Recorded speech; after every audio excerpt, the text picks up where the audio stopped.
Hey, this is Billy Huddleston, and I'm glad that you've decided to join me on the second Friday of February for our second study in the Old Testament. You remember, if you came last month, if you watched last month, participated, that my thought for these 12 months in 2021 is to find some things in the Old Testament that speaks truth to us today.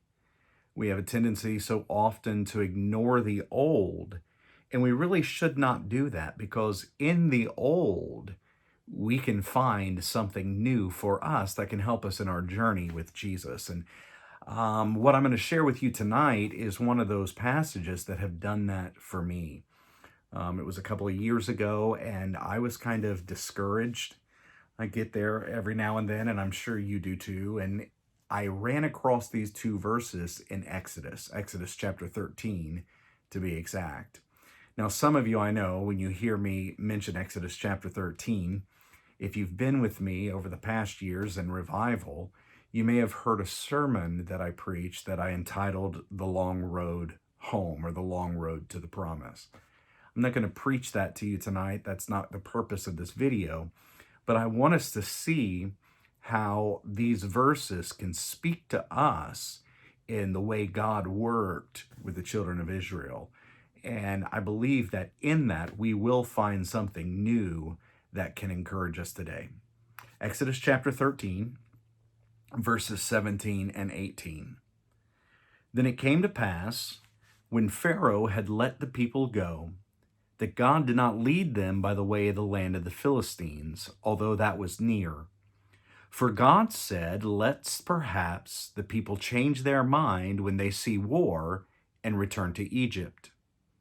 So God led the people around by way of the wilderness of the Red Sea, and the children of Israel went up in orderly ranks out of the land of Egypt. I think these two verses, when you think of them in the context of the story, really highlight for us a reality that it's not always easy.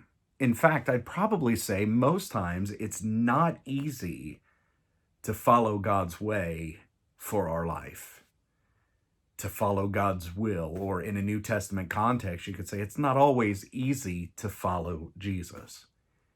This really illustrates this for us because we know that this is the beginning of the Exodus story where God is going to bring his children out of Egypt land. They've been living in bondage and now freedom has come. And we see that it takes them 2 years to get to the precipice of the promised land. A journey that probably, depending on who you read, who you believe, or whose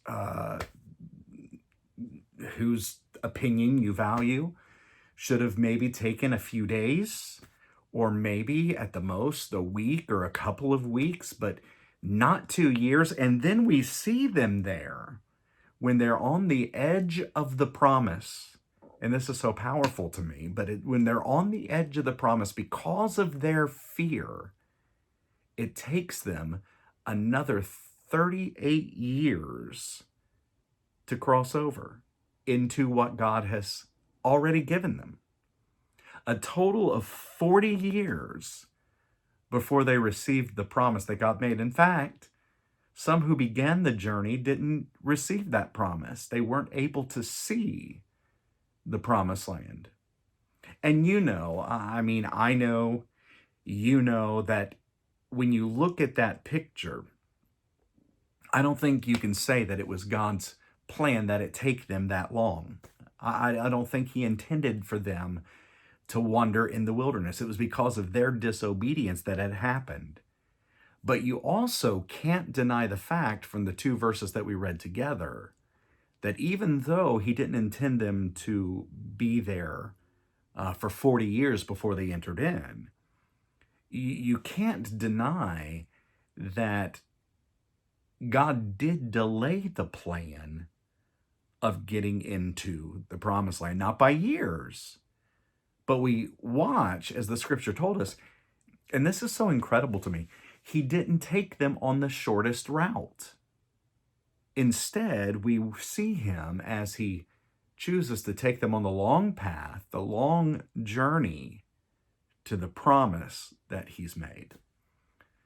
Now, this is probably where we need to consider the story, the context of everything that's going on, because it's so important whenever you come to the Word of God, old or new. You can't yank a text out of its context and try to make it stand on its own. No, it's part of a larger story. And you'll remember, I think I've already said this tonight, that when we come to this passage, we know that Israel had been in Egypt land for some 430 years. And you recall that the reason they ended up in Egypt land is not because they were forced in chains by whips, that they were dragged, kicking and screaming, that they were dragged there. No, that's not how it happened. They were forced, it was a famine that forced their migration. And how do we know that? Because it happens in the story of Joseph. You remember the story of Joseph. It's one of the Old Testament. I mean, it's a huge story and such a big part of the story of God's people.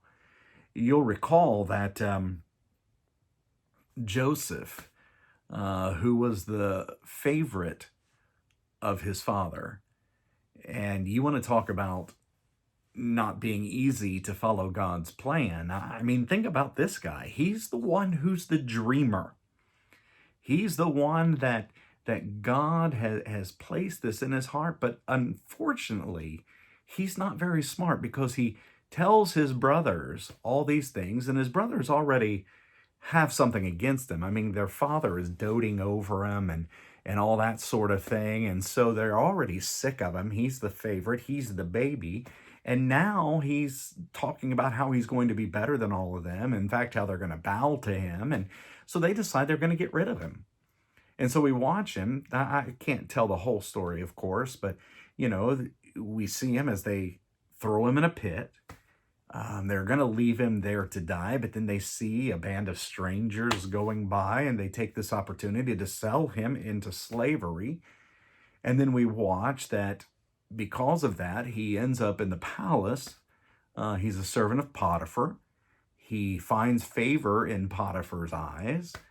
But unfortunately, he also finds favor in Potiphar's wife's eyes. And because Joseph takes the high ground, because Joseph refuses to sleep with her, he ends up in prison because of her lies.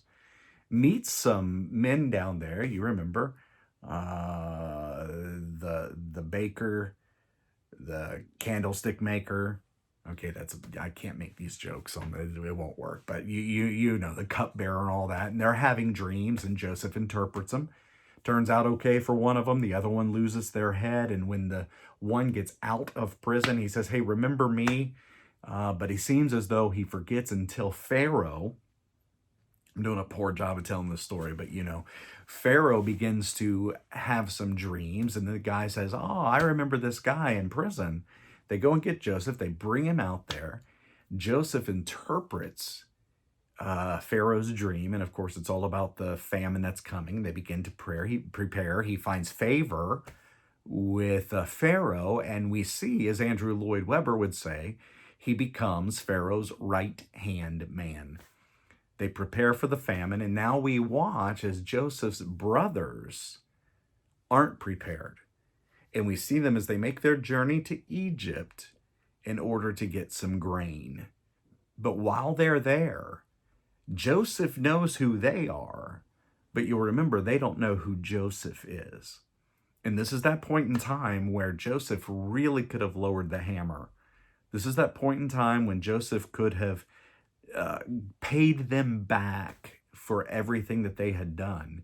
And he has a little bit of fun with them, but ultimately, when all is said and done, when they realize who he is, Joseph says this, and this has been such a powerful verse for my life, and I'm sure it's a powerful verse for many others as well. Joseph says, "You all meant this for evil, but God used it for good." Aren't you thankful that we have a God that can take what is meant for harm and turn it around into blessing? Tell you, I hadn't planned on saying that, but that's just such a. I'm thankful that that's the kind of God that we serve. Well, years pass. Um, Israel's children, they're all there in Egypt land now, and things begin to change because in chapter 1, verses 8 through 11, we read that there arose a new king over Egypt who did not know Joseph. And he said to his people, "Look, the people of the children of Israel are more and mightier than we. Come, let us deal shrewdly with them, lest they multiply and it happen, in the event of war, that they also join our enemies and fight against us, and so go up out of the land." Therefore they set taskmasters. See, this is how they became. They set taskmasters over them to afflict them with their burdens. And they built for Pharaoh supply cities, which they would never inhabit. It would never be their own. Supply cities of Pithom and Ramses. So what we see through all that is the children of Israel, they're enslaved out of fear. And eventually, because of their position, the Egyptians begin to look upon the children of Israel with disgust. They look down on them. They're something less. And because of those years of servitude and slavery, of being treated as inferior, you can't help but believe that they began to think that of themselves. So I've often said this, that, if you are told something over and over and over again, sooner or later, you're going to begin to buy into what you're being told. I mean, mom and dad, if you tell your children that they're worthless, that they can't do anything right, when they get older, you know what they're going to believe? That they're worthless. I see it all the time, that they can't do anything right. Words are powerful. Treatment is something. And over and over and over, they were treated like they were nothing. I can't help but they believe that I can't help think that they began to believe that about themselves. And all the while, see, here's the incredible thing too. They had heard about how their God had moved in the past, heard how God had orchestrated all of this, and now they find themselves in this position and they've been crying out. They know that their God hears, that their God moves, but now it even seems like God, you've heard that saying, the heavens are brass. Now it just seems like God doesn't even care about them. But what they didn't know is when it seemed as though God was silent, he was at work. Aren't you thankful that we never have to question whether or not God is moving? God is always active. He has always got a plan. He is always working. And we watch in the midst of all this, as they're crying out for deliverance, as it seems like nothing is happening, that the story of Moses begins to unfold. You remember that Moses was born during this time of enslavement. Pharaoh, you remember, another time of insecurity, had ordered that all the male children up to a certain age be drowned in the Nile. And through that time that Moses was spared by the hand of God, he had a larger plan for this child. We see that he's actually raised by Pharaoh's daughter 40 years. He is considered a prince of Egypt. That's what that cartoon was called. You remember? I mean, he was considered a prince, had all the best teachers, raised in Pharaoh's court. He was skilled in the art of warfare by the best warriors that there were. I mean, it's really incredible. He has the best of it 40 years until one day he sees an Egyptian beating a Hebrew and his blood begins to boil. He had been raised by his mother and his family there in Pharaoh's court. Only God can do that. I mean, you can't write a story like that. And he knew who he was, and he saw that was going on, and his blood began to burn and boil. And we see him as he takes matters into his own hands. He kills that Egyptian, and now because of that act, he's living life on the run. He's a wanted man. Pharaoh would have his head for what he had done. And so he winds up out in the desert of Midian, where he becomes a shepherd of the flock. He spends his days with sheep, spends his nights with sheep, eats around sheep, sleeps around sheep, probably smells like sheep. He's out there one day and he ends up on the mountain of God, ends up on Mount Oreb. And we see that this is that place where the burning bush scene occurs. I mean, he's going through his routine, looks over, sees a bush on fire. It's on fire, but it's not burning. I mean, it's really interesting. I mean, it's consumed with flame, but there's no smoke billowing from it. And it's from that that God thunders, take your shoes off, Moses. He calls him to go back to Egypt land, to face Pharaoh, to point his finger in Pharaoh's face and demand to let my people go. But you know that Moses didn't want to do it. See, it's the interesting thing. We see that we take our shoes off in the presence of God, but we've got to put them back on in order to do what God has called us to do. And he was willing to take his shoes off in the worship of the one true God, but he didn't really want to put them back on and go and carry out the calling that God placed on his life. But we see when all is said and done, there are some arguments that we won't take the time to get into, but when all is said and done, he goes, stands in the court of Pharaoh, points his bony finger in his face, and he says, let my people go. But you know that Pharaoh doesn't want to. His heart's been hardened, and so it leads to the plagues. 10 in total. It starts out with the water being turned to blood, the plague of the frogs, lice and gnats, the flies, livestock, boils, hail, locusts, darkness covers the land, and finally, the plague of the firstborn, where the death angel will come and claim anyone who is not found under the blood of the Lamb, the firstborn male child, will lose their life. You remember that scene. Pharaoh wasn't exempt.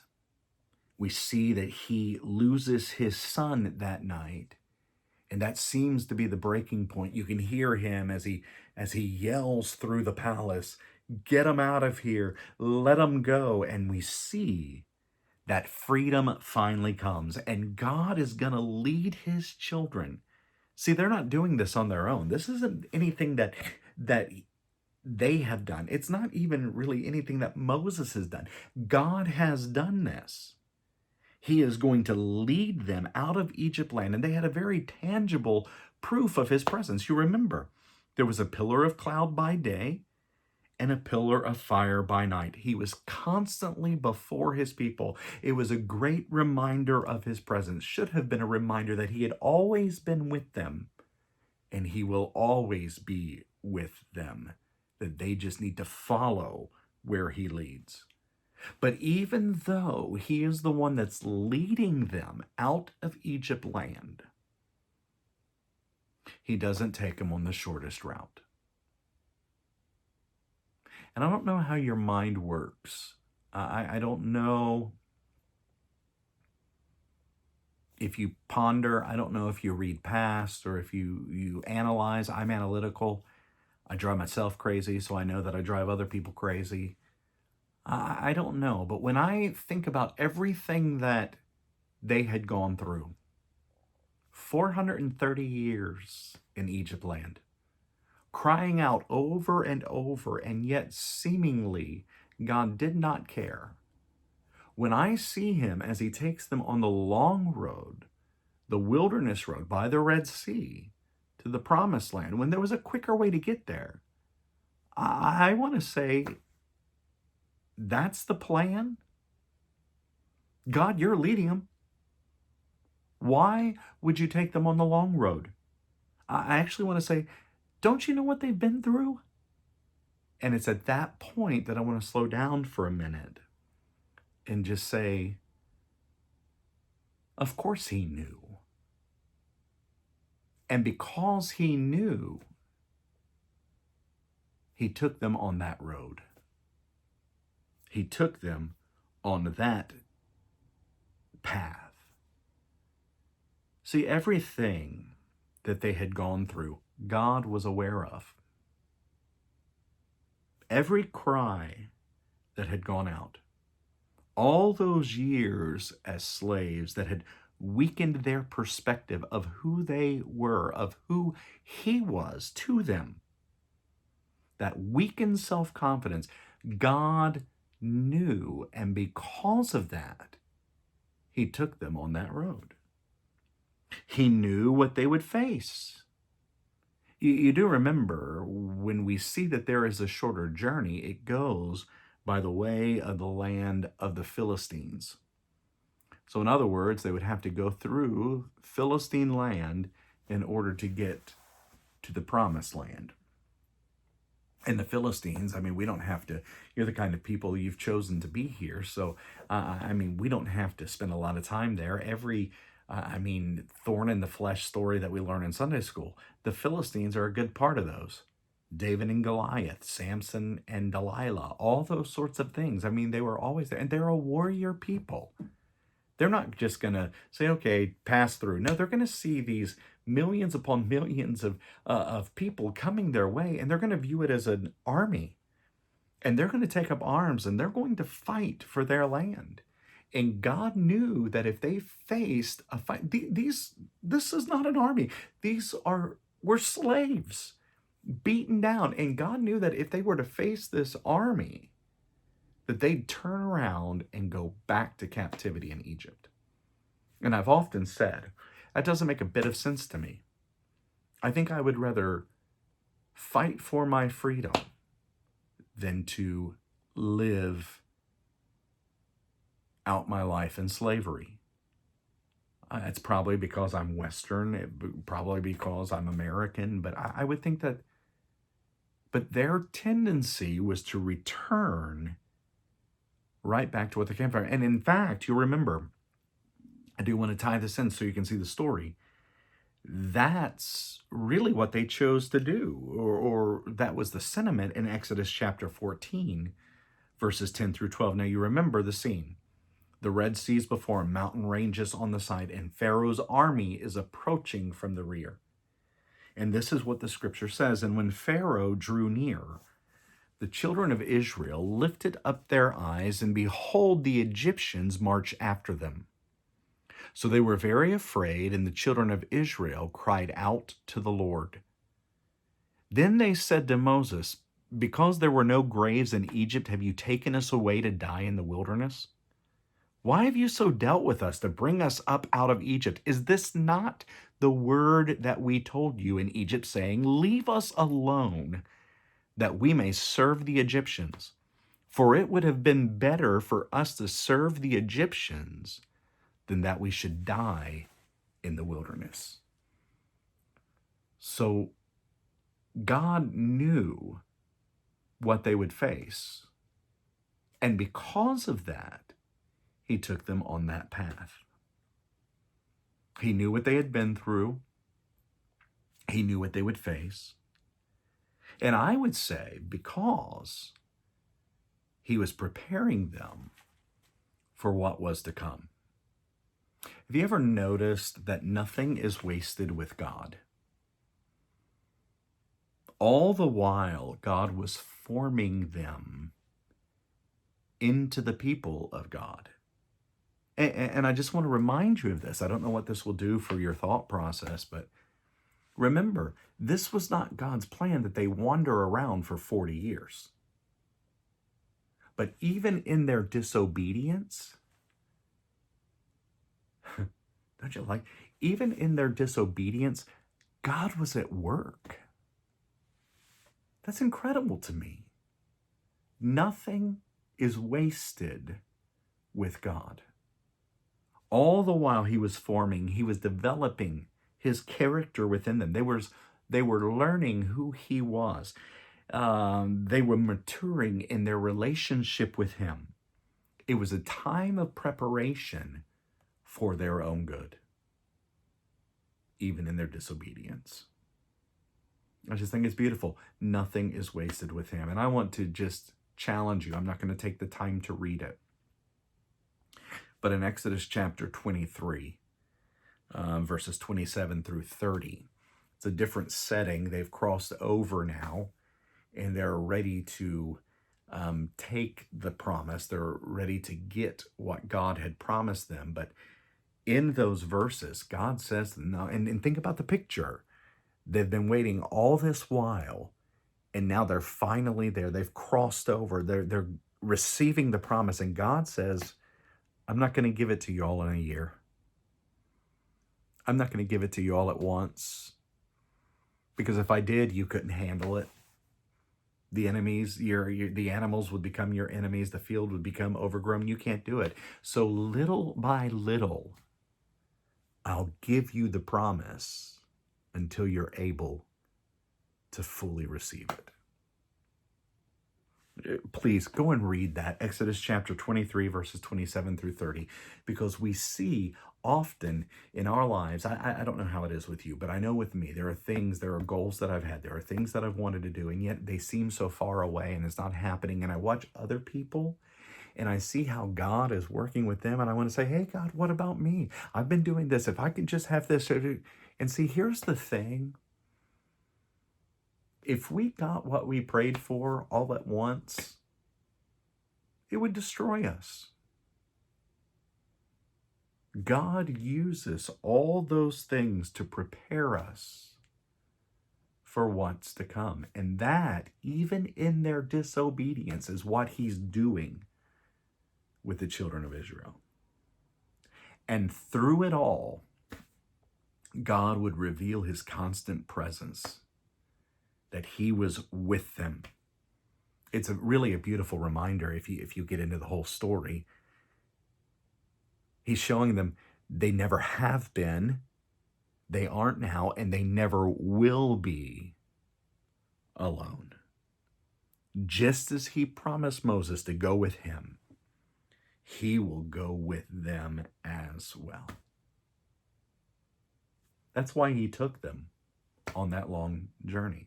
So this is what I want to kind of grab onto when we see it all in the big picture, when we see the entire story. This is what I want us to get a hold of. That the God who redeems and delivers his people. Now think about that. And the reason why it applies to us is because if you are Christian, you have been redeemed. You've been bought with a price. And in that redemption, you have been delivered from the kingdom of darkness into the kingdom of life, into the kingdom of light, in the kingdom of from the kingdom of death to the kingdom of life. So we, as God's people, are redeemed and delivered. And the God who redeems and delivers his people will also guide and protect them.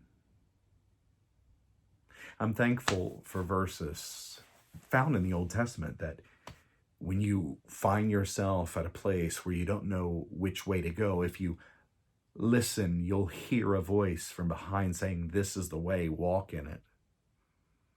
I'm thankful for promises when you get into the New Testament of the Comforter, the one who abides, the empowerer, the one that dwells within, that constantly leads and walks and just spends time. I'm thankful for those things. We can be sure in our redemption of his protection, in our deliverance. We can be sure of his guidance. And I'm just going to say it again. Nothing is wasted with him. So remember that. When you think about everything you've gone through, that's one thing that I'm finding a benefit of aging. I don't like to get older, but I am.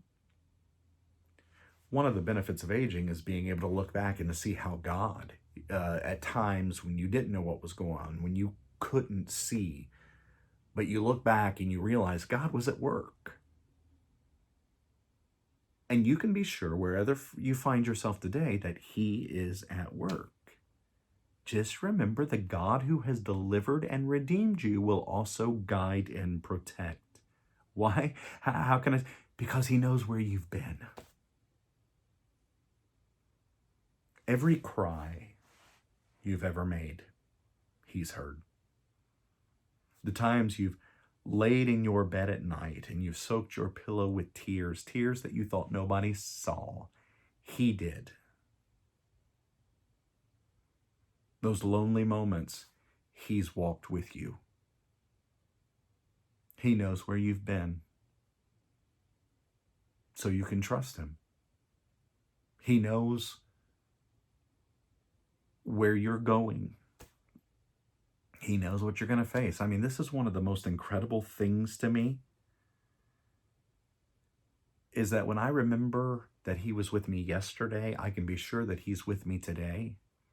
And knowing that he is Alpha and Omega, not was Alpha, will be Omega. No, he is eternal. He is infinite.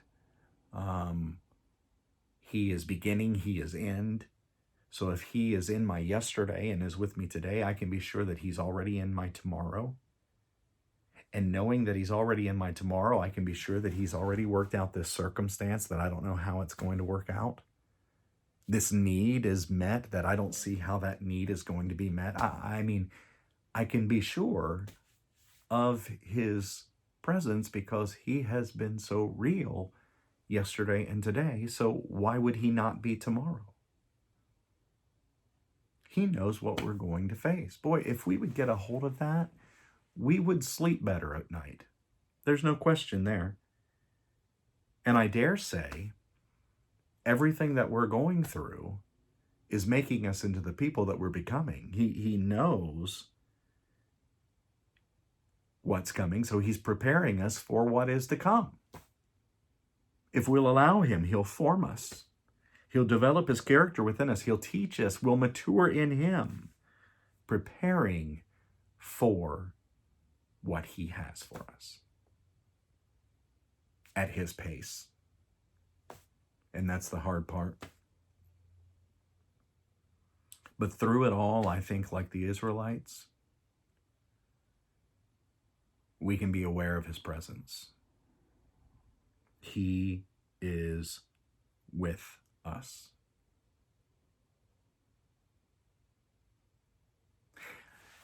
So I don't know where you are,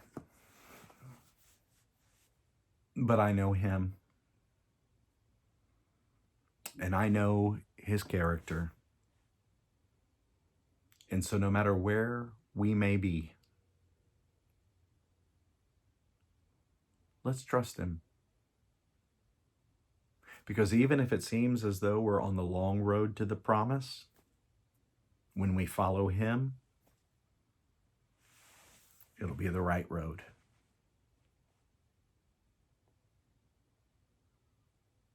So I hope that'll encourage you. I know it encourages me. There's a lot going on in our world. There's a lot going on in our lives and our families and those sorts of things. But we know no matter what's going on, he is in control. And he will work all things together for our good, but most importantly, for his glory. The God who redeems and delivers will also guide and protect. Something that we can see in our day from the old in a new light. So join me next month, second Friday, 7 p.m. Eastern, 6 p.m. Central, as we get into the Old Testament. Maybe give you a little teaser. There's a sleeping giant in the Old Testament that I'm considering spending some time with you on. There are some other things that we might have questions on. There's so much there. So as you go through the rest of the month, be sure not to only take your shoes off in worship, put your shoes back on and go and do what he would have you to do. I'll see you next month.